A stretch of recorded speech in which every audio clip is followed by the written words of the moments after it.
hoy la ruta se viste de lujo. Para mí es un verdadero privilegio conversar con dos premios nacionales de televisión, Ana Nora Calaza, Miguel Patterson. Gracias por acompañarnos y por supuesto que los recibimos con un aplauso. Historia de la televisión hoy acá, un privilegio y una alegría conversar con ustedes. Siempre me ha llamado la atención cómo llegaron a la televisión, en qué momento, porque ambos estudiaron música. Sí. ¿Cómo fue?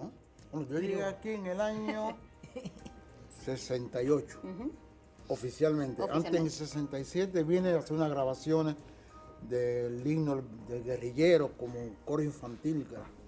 Y después, 68, entré como fagotista de la orquesta de la televisión. Es decir, la orquesta ya estaba y usted entra como músico. Como músico aquí. ¿Y qué tiempo pasó para asumir entonces la dirección de la orquesta? Aquí en aquel momento inventamos nosotros una escuela de dirección de orquesta en el ICRT, dirigida por Valdés Arnao, Somavilla, Guzmán. Y entonces empecé a dar clases de dirección de orquesta. Pasé a dirigir el coro de la televisión. Esto fue lo primero, la dirección del coro. Fueron unas cosas de aquellos tiempos, por 3 meses tuve 5 años, normal. Y de ahí seguí con la orquesta trabajando en el año 71 hasta ahora. Hasta ahora. ¿Cuántos años? Voy Más con de Ana 50 Nora, años. Sí. porque Ana llega como una niña con 4 años, Yo llego- además de espectadora. Bueno, mi familia toda era artistas, Ajá. músicos, poetas y locos. Mi familia completa. Uno escribía, y yo tenía un tío, mi tío Antonio, que era artista plástico, pintor, y era el que más me comprendía. Porque él vivía soñando y me inculcó eso. Ahora yo trato de hacerlo con mi nieta Vanessa y con Marcelo también. Bueno, el caso es que entonces me trae a un programa de televisión porque yo cantaba, ya había hecho cosas, pero no profesionalmente, vamos a decirlo así. Y cuando mi tío me trae el programa, que es en el estudio de musicales, Que está muy donde cerca de trabajaba aquí. Sola y eso, se acabó el programa y yo no trabajé. Y yo vine ya preparada en mi mente, ¿no?, que iba a actuar. Creo que es, como decimos los artistas, la primera catarsis. Cuando yo vi que no me dejaron trabajar, me eché a llorar y no me podía levantar.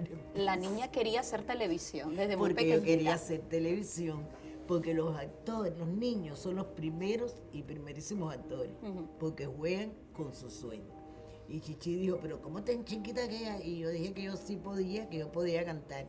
Bueno, y me dejaron. Hice mi primer programa, le gusté al público. Cuando en esa época, por la noche, el público daba la votación de lo que le gustaba o no, y todo el mundo me dio corazón de bueno y me quedé en la televisión para siempre. Así tan chiquitica. Cuando yo hablo con Ana Nora, que ha estado en otras ocasiones en el programa, siempre menciono Arcoíris Musical, pero siempre lo menciono porque es el programa que yo veía y disfrutaba cuando niña, que marcó, uno de los programas que marcó mi generación. Pero hay otros programas importantes antes de Arcoíris Musical, ¿verdad? Antes de Arcoíris, Toki, por ejemplo. Bueno, por ejemplo, amigos que ya son abuelos, pero toda la época de oro, estoy viéndote hablar de Somavilla, y yo también viví eso, porque, por ejemplo, yo era donde primero, a pesar de que yo estoy en el Conservatorio de Oro, pero hablando ya como músico, la programación infantil, la música que se cantaba, el coro que cantaba era el coro del ICRT, lo dirigía Somavilla, Guzmán. Las canciones infantiles, fue la época de oro de la música infantil también. ¿Y qué pasa? Después vino para mí, que hice Pérez Alegría, Papito y Compañía, hice Guajira, canté décima, aprendí la décima ahí. El mago Fue del importante Cachumbambé. El mago del Cachumbambé, porque es cuando entra ese Alejandro y Piñera con otro aire en la música infantil. Tienes que acordarte, porque lo han repetido muchas veces, las canciones cuando encuentre el mago del Cachumbambé, ese, muy lindo, y siempre recuerdo porque es un perro ahí, Totó, porque el mago del Cachumbambé es el mago de Oz. Entonces yo hice el perro Totó, pero Totó era un perro sato que estaba mezclado con salchicha, con pastor alemán, y lo que cantaba era guaguancó. Esas cosas que a mí me ha encantado hacer y que creo que así es como jugamos a la televisión. Así mismo, así es como jugamos a la televisión. Yo conocí a Patterson en un programa que salió por Cubavisión hace algún tiempo, En Casa, y después tuve la dicha de coincidir con Patterson en el concurso Adolfo Guzmán. Imagínense, Patterson es fundador de este concurso.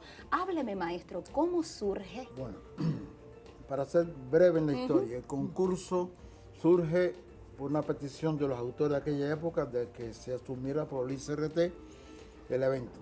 Y el maestro Guzmán y yo empezamos y redactamos las bases de este evento. Lo íbamos a hacer, ya se decidió que sí, y desgraciadamente falleció Guzmán en esos días. Es decir, que Guzmán no llega a ver la primera No, no edición. llega a ver la primera. Ya. A los 3 meses antes aproximadamente falleció Guzmán y le pusimos el nombre de Guzmán entonces al evento. Y hoy empecé a trabajar y el director musical al principio era Uruguay, que tuvo que salir con el Ballet Nacional una gira por toda Europa y me tocó a mí asumir la responsabilidad del año 78 y empezamos a hacer los Guzmanes, hicimos el Saboré, todo el mundo canta, que siempre brilla el sol, todas las grabaciones, como decía ahorita, de Toki. Toda la música de Toki es grabada por nosotros, lo que está en el ICRT. Es cubano. ¿Se recuerda aquel eslogan o aquel dicho que la gente aquí compraba azúcar y nos mataban caramelo? Sí. Pasó lo mismo. Entonces grabamos la música de Toki, se hizo aquí, se fue para Chile, no sé qué país, y después lo mandaron, pues fue un producto de ellos. Y se lo hicimos Pero es nosotros, nuestro. Sí, pero Enriqueta Mansa Es reclamó nuestro. su producto. Sí, sí. El tema, yo quiero ser tu amigo, es de Carlos Anza. Carlos Anza, que era el director que atendía la parte infantil. Qué hermoso. Ustedes han escuchado estos nombres. ¿Cuánta historia, por supuesto, pueden contar Patterson, Ana Nora? ¿Cuántos nombres importantes en la historia no solo de la televisión, sino en la historia musical de Cuba? Por supuesto, historia que nos llena de orgullo.